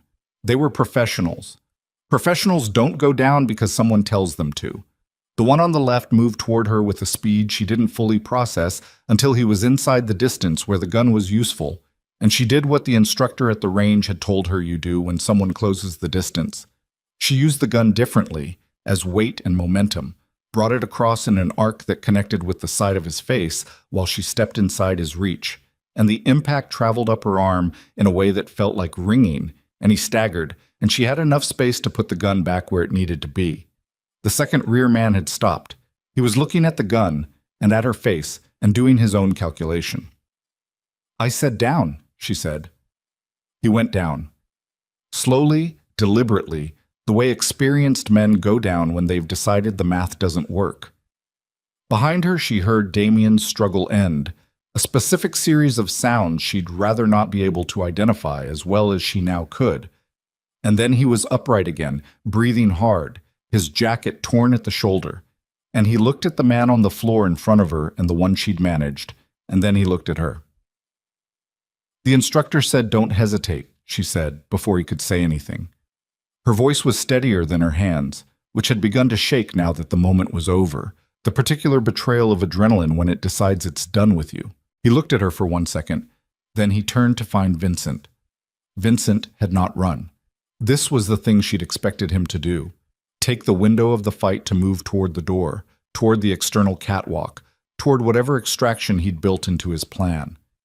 He'd had the time. He'd chosen not to use it. He was standing at the factory glass, looking down at the production floor below, the floor where the engagement was still ongoing. She could hear it, the controlled bursts of gunfire, the voices in the earpiece reporting contact and positions in the compressed language of people doing brutal work. From up here, it would look like a map. She understood suddenly that was why he was looking at it. Not because he was resigned, because he was still reading the board. "Your South team broke through," Vincent said, without turning. "Nolan is being moved. Your people have him." A pause. "The man I had behind him. He would have followed my order if I'd given it. I didn't give it." "Why?" Damien said. "Because I'm not a butcher." He turned then, finally, and looked at them both. "I've never been a butcher. Everything I've done has been structural, organizational. I don't enjoy the other parts." "Victor Rains enjoyed the other parts," Damien said. "He delivered the photograph. He delivered it personally." "Victor had less discipline than I gave him credit for," Vincent said. "He said it without apology, without deflection, the way a man describes a tool that failed. I told him to arrange for the file. He escalated. He destroyed 7 years, Vivian said. Vincent looked at her. Yes, that was beyond the scope of what I intended. A separated woman and a buried file was sufficient. The photograph was Victor's elaboration. She looked at him. She looked at him for a long time, at the thin face and the damaged hand and the specific quality of his attention, and she tried to find in it something she could attach her anger to, a villain's pleasure, a predator's enjoyment. And she couldn't find it, which was the most disturbing thing she'd encountered in a long day of disturbing things. He was a man who had stolen 7 years of 3 people's lives as a structural decision, and he didn't feel like a monster, and that was somehow worse than a monster. You need to stop, she said. Not to Damien, to Vincent. Whatever happens in the next 5 minutes, whatever Damien does, whatever you had planned, it stops here. You understand that? Vincent looked at her steadily. Yes, he said, and she believed him, and she wasn't sure what to do with believing him. Damien raised his gun. Vincent looked at it the way he'd looked at the production floor, as information. I want to ask you something first, Damien said, and I want an honest answer. I've been honest throughout, Vincent said. That's always been the frustrating part for you. My father, Damien said, the doubts he communicated to you, about the succession, about me. He held the gun level. His breathing was controlled and she could see the effort of controlling it. Was any of it real? The generator hummed. Outside, below, the engagement sounds had diminished to something more sporadic. The South team threw, Nolan secured, the floor engagement wrapping its brutal arithmetic. Vincent was quiet for a moment that was not the quiet of evasion, but the quiet of precision. Your father, he said, had doubts about every decision he ever made. That was his nature. He doubted the organization. He doubted the people in it. He doubted me for 20 years and trusted me anyway, because the doubts never outweighed the evidence. He paused. He doubted his own blood because he loved you, and love makes people stupid about what they're looking at. He thought his doubts about you were perception. They were fear. Another pause, the last one. He was proud of you. He told me that also. That was not something I shared with you when I had the opportunity. I'm telling you now. Something moved through Damien's face that she looked away from, because it was not a thing she had the right to watch. She heard him breathe. She looked at the cracked factory glass and the darkness of the harbor beyond it, the lights of the channel doubling themselves in the water, and she thought about Lily in the Everett warehouse drawing boats on the water, and she waited. She heard the shot. One shot. Then nothing. She turned back. Vincent Moreau was on the floor, not the chair. He'd never been near the chair. He'd died on his feet, which was probably the way he'd always imagined it. It was fast. She would say that about it later, on one of the 3 a.m. nights, when the days she'd lived inside this story came back to her with the precision of things that have burned themselves into permanent memory. It was fast. Damien lowered the gun. He stood with it at his side and looked at the man on the floor for a moment, not with satisfaction, not with grief, with the particular emptiness of someone who has done an irrevocable thing and is waiting to discover how it will settle. Marcus's voice in her earpiece. All clear, South team. Building secure, assets contained, South staircase. Ready when you are. She touched Damien's arm. He turned. She didn't say anything. There wasn't anything to say that the moment hadn't already said. She just held his arm until she felt something in it change. A release of something held too long, too tight, the way a fist opens when it finally decides to. They went down together. The building took 40 minutes to clear and document, which meant 40 minutes of standing in the industrial cold of the Meridian complex, while Damien's team moved through it with the deliberate thoroughness of people who had learned what incompleteness cost. She sat on a piece of equipment on the main floor and let herself be still for the first time in 14 hours. And the stillness had a specific physical quality, the way the body reasserts itself when it's been given back to you. The ache in her arm where she'd used the gun as a weight, the tremor in her hands that was old adrenaline looking for somewhere to go. Marcus brought her water. She drank it. He didn't say anything, which she appreciated. Nolan DeLuca was brought to the main floor at the 50-minute mark. two of the South team flanking him, the zip ties removed because he wasn't running, and everyone in the building understood he wasn't running. His face was unmarked, which surprised her. He looked at her when he came in, and then at the floor, and then at the space where Damien was standing 30 feet away. Damien looked at him for a long time. "I'm not going to ask you why," Damien said. Nolan looked up. "I'm not going to ask you because I know why. Vincent needed access, and you needed something to belong to, and he found that and used it, and that's a thing I could spend a long time being angry about, and it wouldn't change what it is." He held Nolan's eyes. "What I'm going to ask you is simpler. Were you in it when you came to me? The day you showed me the documentation, were you already his?" Nolan was quiet for a moment. Then, "Yes." "From the beginning?" "Yes." Damien nodded once, like a man confirming a diagnosis he'd already suspected. "Then we're finished," he said. "You'll have resources to relocate and a window to do it in. After that, you're outside what I can extend to you." "Damien." "That's what I have," Damien said. "Take it."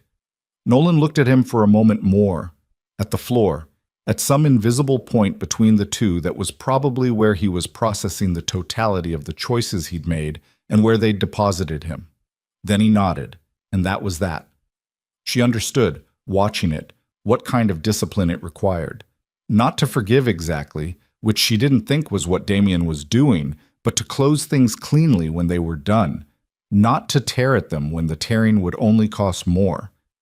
She understood it because she'd had to learn a version of it herself. Not tonight. 7 years ago, and slowly, and badly, and imperfectly. She called the Everett warehouse at 2:15 in the morning. One of the security team answered, and she said she needed to speak to the person in the office, and there was a pause, and then a small voice said, "Mama?" She pressed her fingers against her forehead. The relief moved through her in a wave she wasn't able to manage or organize, just felt. "Hi, baby," she said. Her voice made it 2 words before it did something she couldn't control. "Are you okay?" Lily asked, with the direct practicality of someone very young who has been worried for a long time and is done being indirect about it. "Yes," she said. "I'm okay.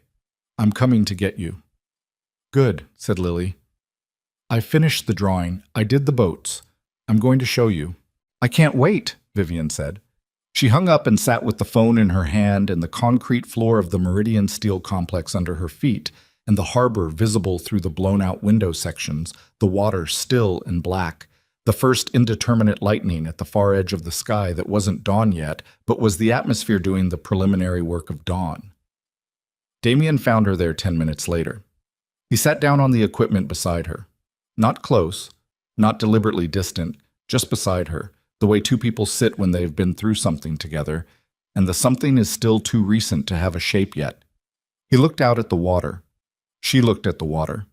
The generator in the observation room above had run out of fuel at some point in the last hour, and the building was quiet in the particular way of large industrial spaces at night, a quiet that had its own texture. "Tell me what you're thinking," he said. "I'm thinking about 7 years," she said. "What about them? Whether they're a loss or a gap." She turned the thought over. A loss is gone. A gap is just missing time. You can't fill a loss. You can fill a gap. He was quiet for a moment. "What would filling it look like?" "I don't know yet," she said. "I know what it doesn't look like. It doesn't look like armed convoys and observation rooms and people getting killed." She looked at him sideways. "That part needs to be over." He held her eyes. "I know." "I'm not asking you to stop being who you are," she said. "I'm asking you to stop doing what you've been doing. There's a difference." "Yes," he said. "The businesses. The legitimate ones. There are more of them than people know," he said. "There have been for a long time. It's not—" He stopped. "It's not as simple as flipping a switch." "Nothing is as simple as flipping a switch," she said. "That doesn't mean you don't flip it." He looked at the water. She waited, because she'd gotten better at waiting in the last 14 hours, which was a grotesque way to develop patience, but you worked with what you had. "I want her to know me," he said. She understood he was talking about Lily. The shift in his voice was specific. Not softer exactly, but less constructed, the register of something he hadn't yet organized into language. She already does, Vivian said. She doesn't know what you are. She knows what you look like and what you sound like and that you're tired. She'll figure out the rest. What if she figures out the rest and decides, She's 6, Vivian said. She's not making decisions about you yet. You have time. She paused. Don't waste it. He didn't say anything for a while. The sky did its preliminary work. Below them and to the left, the harbor traffic was beginning its earliest motion. A tug moving south, its running lights amber and white, its wake spreading in the dark water with a slowness that looked like something being carefully undone. The photograph, she said. Victor's photograph. Yes. Who was she? The woman in it. Victor's wife, Damien said without hesitation, like he'd had the answer ready. At a function, 3 months before he staged his death, someone cropped and reframed it. It took the context team 40 minutes to find the original last week. She absorbed that. 40 minutes, 7 years. The disproportion was not something she could do anything useful with, so she set it down. Were you... She stopped, started differently. In those 7 years, was there... No, he said. You don't know what I was going to ask. Yes, I do, he said. And no. She looked at the water. There was someone, she said. For me. For 2 years. He was decent and ordinary, and he knew nothing about any of this, and I ended it because I couldn't let him be in proximity to something I didn't fully understand yet. She paused. I want to be honest with you about that. I know, he said. You don't... Marcus is thorough, he said. When we found the file, I asked for a full picture. She blinked. So you knew before you walked into the diner? Yes. And? And nothing, he said. You were alone for 7 years with a child I didn't know about, and someone gave you 2 years of ordinary. I don't have the standing to feel anything about that. She looked at his profile, at the jaw she'd given to her daughter, at the scar she'd touched once in a different life and that she could touch now if she chose to, which was an awareness she filed away for later, for one of the ordinary mornings this was going to have to eventually become. We're going to have to do this very slowly, she said. I know. She's going to ask questions I don't know how to answer yet. We'll figure it out. That's not a plan. No, he said. It's a commitment. Plans are conditional. Commitments aren't. She looked at him for a moment. He looked back, and there it was. The thing she'd spent 7 years trying to build distance from. The thing that had survived the photograph and the file and the isolation and the years and was still here in the pre-dawn cold of a decommissioned steel plant, unchanged, which was infuriating and inconvenient. And also, she was tired of lying to herself about it, exactly what it was. Okay, she said. Okay, he said. They sat with the water for a while longer. Marcus came to them at 3:40 a.m. with the kind of efficiency that she suspected was his default state regardless of hour or circumstance, and reported the building fully cleared, team accounted for, 2 losses on their side that he reported by name, which she noticed he reported their names, not their numbers, and 8 of Vincent's people in custody, and the remainder dealt with in the terminology that meant what it meant.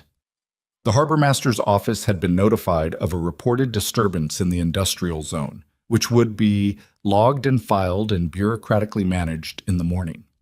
The Meridian complex had been in a legal and financial holding pattern for 11 years, which left certain questions about what had occurred inside it with certain amounts of jurisdictional ambiguity. She didn't ask him to explain that further. They drove to Everett in the early dark, with a much smaller convoy than had blocked the street outside Harlow's diner 14 hours ago. 3 vehicles. She sat beside Damien in the back of the middle one, and neither of them felt the need to fill the silence, which was its own kind of information. Lily was awake when they arrived. This did not surprise Vivian. Lily had never been good at sleeping through things she was curious about, which was a quality Vivian had alternately found charming and exhausting, and now found only charming, completely, without reservation, because she'd had 14 hours of sharp clarity about exactly how temporary everything could be and how stupid it was to be ambivalent about the charming things. The security team member in the back office opened the door, and Lily looked up from her drawing pad and saw Vivian and was across the room before the door had finished opening, and the impact of her small body was solid and real and smelled of drawing pencils and the particular scent of a child who had been awake too long. And Vivian held her for a long time without saying anything, just held her and breathed. "You're okay," Lily said into her shoulder. "Yes," Vivian said. "I knew you would be." A pause. "I told the man with the earpiece. He was worried. I told him." Vivian made a sound that was neither laugh nor cry, and was a little of both. "That was good of you." "I know." Lily pulled back and looked at her mother's face with the clinical thoroughness of a child conducting an inspection. She looked at the arm Vivian had used as a weapon and was not going to mention. She looked at the state of Vivian's hair, which had not recovered from the night. She looked at the expression on Vivian's face, whatever it was, and appeared to reach some internal conclusion. Then she looked past Vivian to the door. Damien was standing in the doorway. Lily looked at him with the same inspection quality she'd applied to her mother. Thorough, unhurried, the gaze of someone who is taking accurate readings and not performing any particular reaction. "You're not as tired," she said. "A little less," he said. "Did you help my mama?" A pause. "She helped me," he said. Lily considered this. It seemed to satisfy something. She went back to the drawing pad on the floor and picked it up and brought it to Vivian, and then, with the casual naturalness of a child who makes decisions from instinct and hasn't yet learned to be strategic about them, she brought it to Damien also, so he could see. The harbor drawing, the boats. 3 boats she'd done, different sizes, moving in the same direction, and on the shore, small but deliberate, 3 figures. She'd added them late, Vivian could tell. The pencil lines were fresher, less integrated. A tall figure, a medium figure, a small one with curly hair. "I did the boats for you," Lily said to Damien. She said it without looking up, which was how she gave gifts, sideways without making eye contact, without requiring acknowledgement, which was a quality she'd developed entirely on her own because Vivian had never taught her it, and it was somehow already there. "Because I don't know what you like yet, but most people like boats." Damien looked at the drawing for a moment. He crouched down to Lily's level, which she noticed, and looked at it from her angle. "Most people do," he said. "These are good boats." "I know," said Lily. "I'll make you a better one when I know you more." "I'd like that," he said. Lily looked at him then, direct. The first time she'd looked at him directly all night. And Vivian watched her daughter look at this man who was her father and didn't know it yet. Not in any way that had been put into words, and she watched Lily make some private internal assessment with those dark eyes that were exactly his. "Okay," said Lily. "Can we go home now?" Vivian looked at Damien. He looked at her. "Soon," she said. "We're going somewhere safe first." "Is it comfortable?" "Yes." "Do they have good food?" "We'll make sure of it," Damien said. Lily picked up her drawing pad and tucked it under her arm with the authority of someone who has decided the meeting is adjourned. "Okay," she said. "Let's go." The drive out of Everett was quiet. The sky was doing something more serious about becoming morning, the darkness thinning at its own edges, the first gray quality arriving that was the true beginning of day before the color came. The city outside the windows was in the specific condition of a place that hasn't started yet. Streets empty and damp, storefronts dark, the harbor visible in gaps between buildings, still and patient. Lily fell asleep between them before they cleared the bridge, her head listing slowly to the side until it came to rest against Vivian's arm, the drawing pad still clutched under her elbow. Vivian put her hand on her daughter's hair, felt the warm weight of her breathing, and looked out the window at the city turning slowly in the early light. Damien put his hand over Vivian's on top of Lily's head. Not a claim, not a gesture, just a hand placed where it was, present, warm, the specific weight of someone who intends to stay. She didn't move it away. The weeks that followed were not simple, which she'd known they wouldn't be. She'd known the morning after of something like this would have its own architecture, legal structures that Marcus navigated on their behalf, conversations with people she was never fully introduced to, the deliberate and careful dismantling of certain things that needed dismantling. She'd watched Damien do it with the same methodical patience he brought to everything, without theater, without announcement, with the particular resolve of someone who has decided on a direction and is not interested in revisiting the decision.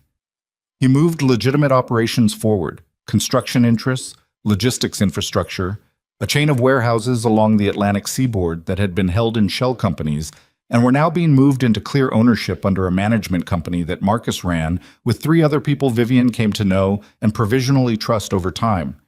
It was not a simple switch. It was a long, deliberate, unflashy process, and it was happening, which was what mattered. Nolan left Boston. She heard he'd gone south. She heard months later, through a chain of secondhand information she didn't probe, that he was working in logistics in a city that had nothing to do with anything he'd been before. She didn't feel anything particular about that, which told her something about the limits of her own capacity for extended anger. She'd used up what she had on the night itself, and there wasn't more coming.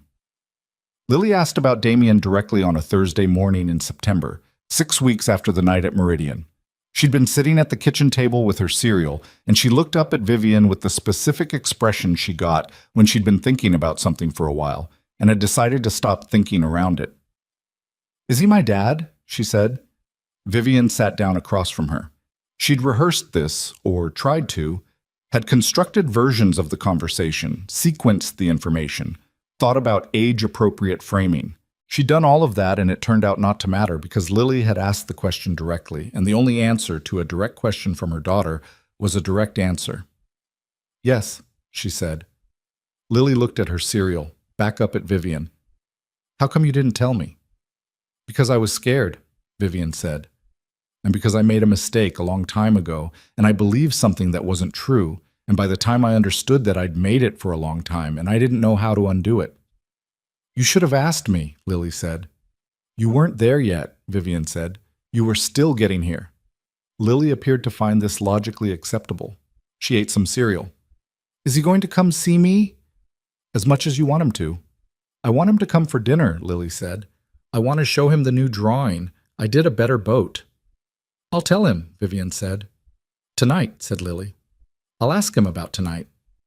"Tell him," said Lily, with the absolute authority of someone who is 6 years old and has decided. He came that evening. He brought food he'd asked Vivian about because he didn't know what Lily liked yet, and he wasn't willing to guess, which told Vivian something she'd already mostly known about what kind of parent he was going to be once he let himself do it. He sat at the table, and Lily showed him the boat drawing. It was better. She hadn't been wrong. The lines more confident, the water more accurately rendered for someone who looked at it every morning on the way to school. And he looked at it seriously and asked her 2 questions about it that were genuine and not performed. And Lily answered them with the particular delight of a child whose work has been taken seriously. After dinner, while Vivian cleaned up in the kitchen and Damien sat on the floor with Lily going through the entire drawing pad page by page, Lily narrating each one with the solemnity of an archivist walking someone through primary documents, she stood at the kitchen sink and looked out the small window above it at the street below, at the evening light doing what evening light does to old buildings and wet pavement, and she let herself be still inside it. She thought about the morning she'd heard the convoy, the coffee burning, the floor vibrating before she understood what was coming. She thought about the photograph, the one that had been constructed from an ordinary moment and handed to her as a verdict, and that she'd believed because she was 24 and frightened and alone, and sometimes people believe the worst things because they're already afraid the worst things are true. She thought about what 7 years was, what it had built and what it had taken, and whether those were the same thing or different. She thought it was both. She thought loss and survival were not opposites. She thought a gap could be filled without pretending it hadn't been a gap. She thought you could come back from things without calling what you came back to a happy ending, which was a construction she'd always found too neat for what actual life was, too resolved, too finished. What she came back to was this: a kitchen, a window, a street in the evening, the sound of her daughter in the next room explaining a drawing of 3 boats to a man who was learning, one evening at a time, who he was allowed to be. That was not an ending. That was a beginning that had been a long time finding its start. She dried her hands on the dish towel and went back to the room where her family was. 2 months later, on a Saturday morning when the harbor was the particular pale gold of October and the air off the water had the first real edge of cold in it, the three of them walked along the waterfront. Lily between them, holding one hand each, which was something she'd started doing without being asked, and that neither of them had any intention of discouraging. No security detail. That had been a process, the incremental reduction of visible apparatus.